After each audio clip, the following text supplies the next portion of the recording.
As human culture evolved, humans gave up their wandering lifestyle to settle down along riverbanks. Innumerable cities in India are situated on rivers. Pune is one of those numerous cities. Pune, famously termed as the Oxford of the East. Pune, considered to be the cultural capital of Maharashtra. But this city has forgotten the very Mutha river on which it is situated.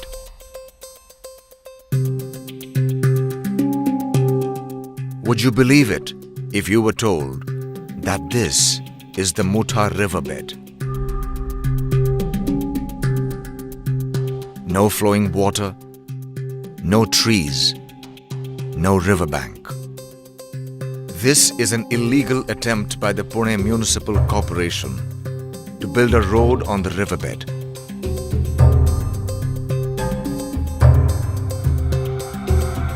These reckless actions were set in motion in 2005.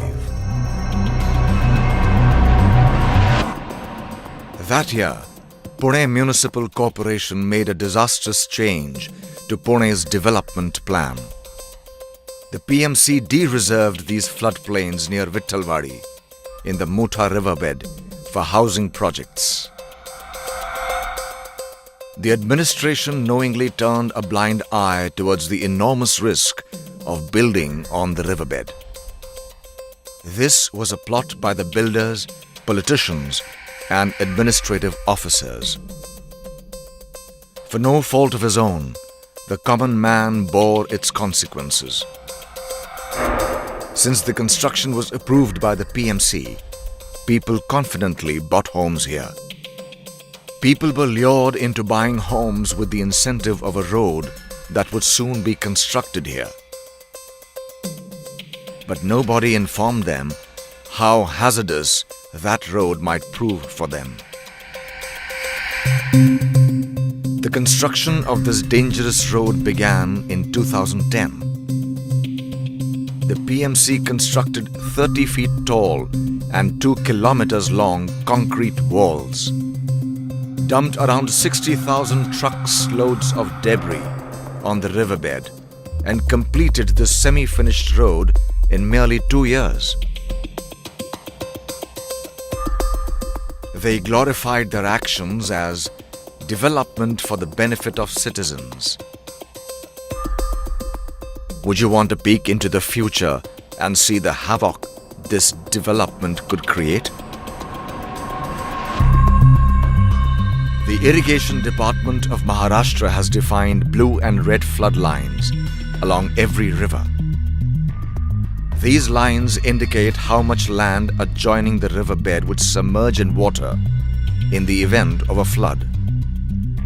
The red flood line indicates the maximum level reached by the water during floods in the previous 100 years. Hence, construction inside the red flood line has to be controlled. The land inside the blue flood line is a prohibitive zone, that is, no development zone. Despite this, the PMC gave permissions for housing projects on this no development zone.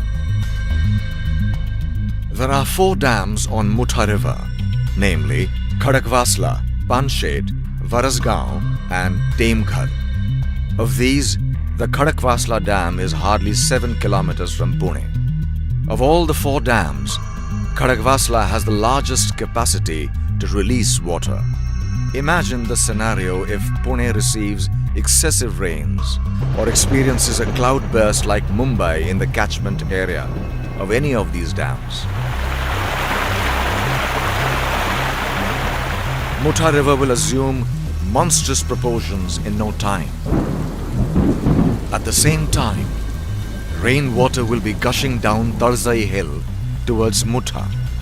Thanks to the mammoth debris dumped on the riverbed, only a narrow culvert is available for this water to reach the course of the river. Hence, instead of this water entering the river, the great pressure of river water will force this water back, and the river water will enter into the buildings constructed on the riverbed. In 1997, there was no road embankment on the riverbed. Take a look at the situation when 90,000 cusecs water was released. In 2011, though the road embankment was constructed, the buildings could not be saved when 67,000 cusecs water was released.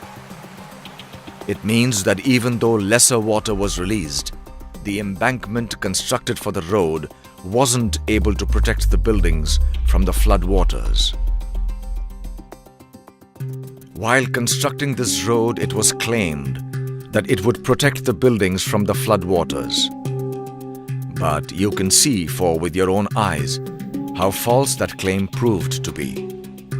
On the contrary, this road embankment has itself become a potential hazard for these buildings.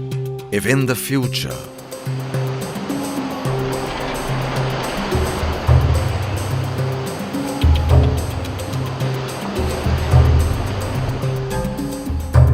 In January 2013, a case was filed against this road before National Green Tribunal on the basis of documents obtained under the Right to Information Act.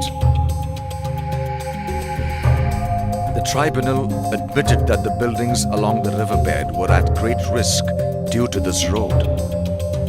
All judges and the expert members of the tribunal finally adjudged this road to be completely unscientific and dangerous. This judgment was challenged by PMC in the Supreme Court of India.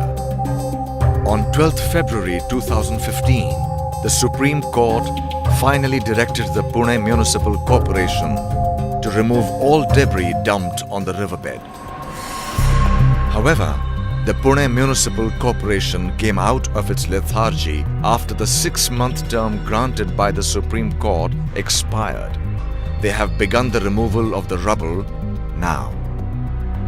This case has saved the residents from the potential harm created by this road. But some questions still remain unanswered.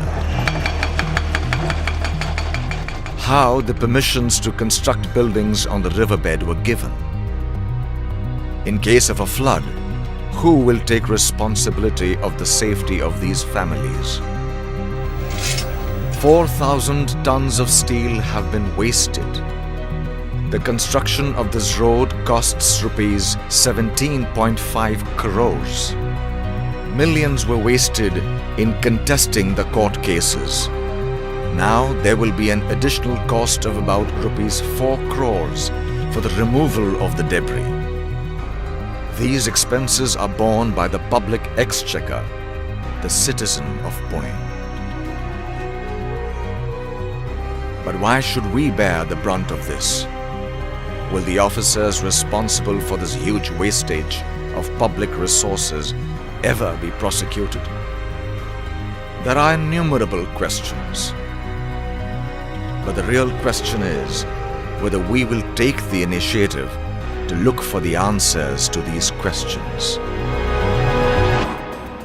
There is the convenient option of not reacting at all. It is up to you to make the right choice.